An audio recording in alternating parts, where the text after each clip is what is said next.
जब भारत ने बांग्लादेश के नागिनों का फन कुचल दिया। उस दिन ऐसा क्या हुआ था जो श्रीलंका के दर्शक भारत के जीतने का जश्न मना रहे थे? और क्यों बांग्लादेश के खिलाड़ी मैच को बीच में ही छोड़ देते हैं? और भारत के खिलाड़ियों ने क्यों श्रीलंका का झंडा लेकर मैदान में चक्कर लगाया? जानने के लिए वीडियो को पूरा देखें। अगर आपको भी मैच देखना पसंद है तो वीडियो को लाइक करके चैनल को सब्सक्राइब कर लें। दोस्तों, आपने मैदान में खिलाड़ियों को अलग अलग अंदाज में सेलिब्रेट करते हुए देखा होगा, लेकिन बांग्लादेश के खिलाड़ियों का सेलिब्रेशन कुछ अलग ही लेवल का था। बांग्लादेश के खिलाड़ी जब कोई विकेट गिराते थे या जब कोई मैच जीत जाते थे तो मैदान में इकट्ठे होकर नागिन डांस करते थे। लेकिन भारत ने एक मैच में बांग्लादेश के इन नागिनों का फन बुरी तरह से कुचल दिया। ये कहानी है साल 2018 में श्रीलंका के कोलंबो में खेले गए निदास ट्रॉफी की। दिनांक 16 मार्च 2018 बांग्लादेश और श्रीलंका के बीच निदास ट्रॉफी का सेमीफाइनल मैच खेला जा रहा था। इस मैच को जो टीम जीतती वो भारत के साथ फाइनल मुकाबला खेलती। श्रीलंका ने पहले बल्लेबाजी करते हुए 20 ओवर में 7 विकेट खोकर 159 रन बनाए। वहीं 159 रन के लक्ष्य का पीछा करने उतरी बांग्लादेश की टीम की शुरुआत बेहद खराब होती है, लेकिन महमूदुल्लाह ने शानदार बैटिंग करते हुए 18 गेंदों पर 3 चौके और 2 छक्कों की मदद से 43 रन बनाते हैं। अब आखिरी ओवर में बांग्लादेश को जीत के लिए 12 रनों की जरूरत थी। श्रीलंका की तरफ से इसरू उड़ाना बॉलिंग कर रहे थे। ओवर की पहली 2 बॉल बाउंसर चली जाती है, वहीं दूसरी बॉल पर बांग्लादेश का एक खिलाड़ी रन आउट हो जाता है। अंपायर के 9 बॉल न देने पर बांग्लादेश के कप्तान साकिब अल हसन काफी नाराज हो जाते हैं और खिलाड़ियों को मैदान से बाहर बुलाने लगते हैं। अंपायर और बांग्लादेशी खिलाड़ियों के बीच काफी देर बहस चलता है। मामला सुलझने के बाद मैच शुरू होता है। अब बांग्लादेश को 4 गेंदों पर 12 रन बनाने थे। तीसरी बॉल पर महमूदुल्लाह चौका मार देते हैं, चौथी बॉल पर 2 रन लेते हैं और 5वीं बॉल पर 6 रन मारकर मैच को जीत लेते हैं। मैच को जीतने के बाद बांग्लादेश के खिलाड़ी काफी उत्तेजित हो जाते हैं और श्रीलंका के खिलाड़ियों के सामने नागिन डांस करके चिढ़ाने लगते हैं। बांग्लादेश के कुछ खिलाड़ी श्रीलंका के खिलाड़ियों से उलझ भी जाते हैं। श्रीलंकन खिलाड़ियों को उस दिन बहुत ही शर्मसार किया जाता है। उनके साथ बहुत ही बुरा बर्ताव किया जाता है। ये नागिनें शायद भूल गई थी इनका फन कुचलने के लिए भारत फाइनल में इंतजार कर रहा है। आखिर वो दिन आ ही गया। दिनांक 18 मार्च 2018 यही वो दिन था जब भारत के साथ साथ श्रीलंका भी भारत के जीतने का इंतजार कर रहा था, क्योंकि बांग्लादेश के खिलाड़ियों ने सेमीफाइनल में श्रीलंका को बुरी तरह से अपमानित किया था। लेकिन भारत के लिए इस मैच को जीतना इतना आसान भी नहीं था, क्योंकि इस मैच में विराट कोहली नहीं खेल रहे थे। मैच की सारी जिम्मेदारी रोहित शर्मा के कंधों पर थी।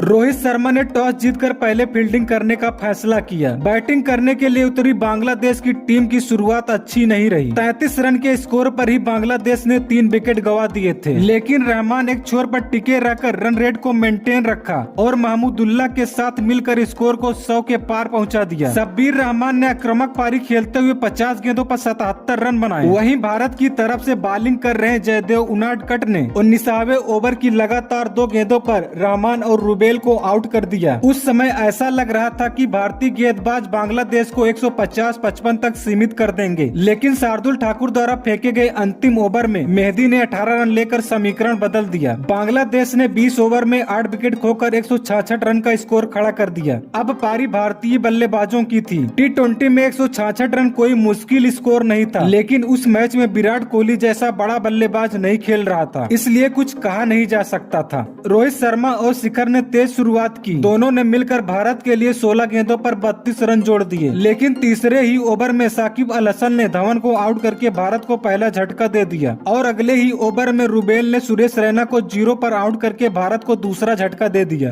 भारत 32 रनों पर 2 विकेट खो चुका था। भारत की मुश्किलें बढ़ने लगी थी। अब सारी जिम्मेदारी रोहित शर्मा के कंधों पर थी। रोहित शर्मा और KL राहुल ने मिलकर स्कोर को 83 रनों तक पहुंचाए ही थे। तभी 10वें ओवर में KL राहुल रुबेल की गेंदों पर कैच आउट हो जाते हैं और भारत को 83 रनों पर ही तीसरा झटका लग गया। राहुल एक आक्रामक पारी खेल रहे थे। 14 गेंदों पर 24 रन बनाकर पवेलियन चले गए। अब रोहित शर्मा का साथ देने के लिए मनीष पांडे आते हैं। इसी बीच रोहित शर्मा ने अपना अर्धशतक पूरा कर लिया और स्कोर को गति देने के लिए आक्रामक पारी खेलने लगते हैं। 98 के स्कोर पर भारत को चौथा झटका लग जाता है। रोहित शर्मा 42 गेंदों पर 56 रन बनाकर नजमुल इस्लाम की गेंदों पर कैच आउट हो जाते हैं। रोहित शर्मा के आउट होने पर नजमुल रोहित के सामने अपना फन उठाकर नागिन डांस करने लगते हैं। इनको शायद इस बात का अंदाजा नहीं था कि इनका फन आज ही कुचल दिया जाएगा। अब भारत को जीत के लिए 40 गेंदों पर 69 रन बनाने थे, लेकिन इधर मनीष पांडे और विजय शंकर के बैट से रन निकलने ही बंद हो गए थे। अब भारत को जीत के लिए 18 गेंदों पर 35 रन चाहिए थे। टीम पर दबाव बढ़ता जा रहा था। हद तो तब हो गई गई जब रहमान के 18वें ओवर में विजय शंकर 5 गेंद लगातार बीट कर गए और 5वीं बॉल पर किसी तरह से लेग बाई लेकर मनीष पांडे को स्ट्राइक देते हैं, लेकिन बाउंड्री लगाने के चक्कर में मनीष पांडे लास्ट बॉल पर कैच आउट हो जाते हैं। 18वां ओवर 1 विकेट के साथ मेडन चला जाता है। दर्शक काफी निराश हो चुके थे। अब भारत को जीतने के लिए 12 गेंदों पर 34 रनों की जरूरत थी। 7वें नंबर पर बल्लेबाजी करने के लिए दिनेश कार्तिक आते हैं। इधर बांग्लादेश के कप्तान साकिब अल हसन ने 19वां ओवर अपने मेन बॉलर रुबेल हुसैन को सौंप दिया था, जो 3 ओवर में 13 रन देकर 2 विकेट पहले ही ले चुके थे। रुबेल का ये लास्ट ओवर था।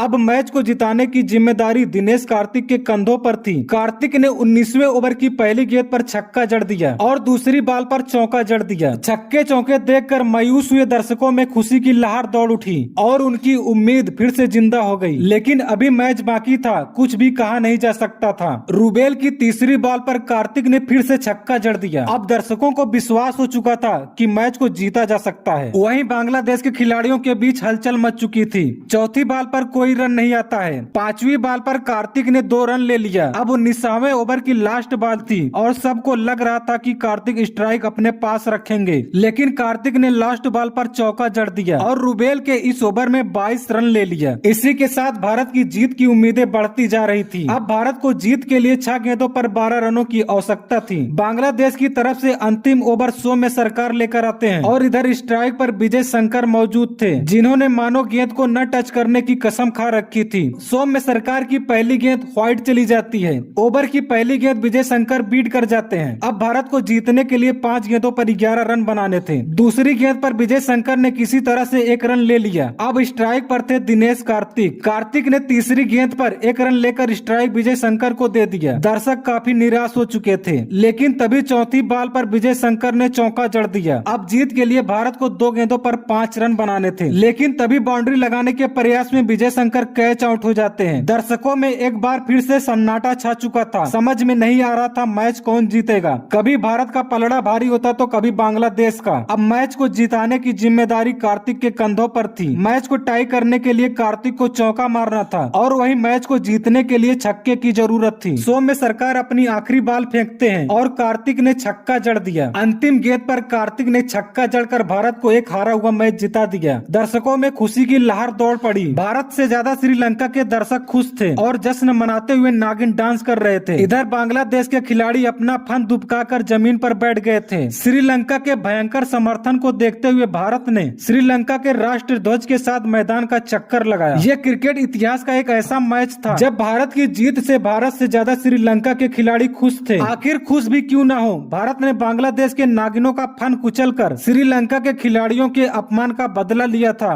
दोस्तों, इस मैच को जिताने में सबसे बड़ा योगदान किसका था, कमेंट में जरूर बताएं। वीडियो अच्छी लगी हो तो वीडियो को लाइक करके चैनल को सब्सक्राइब कर लें।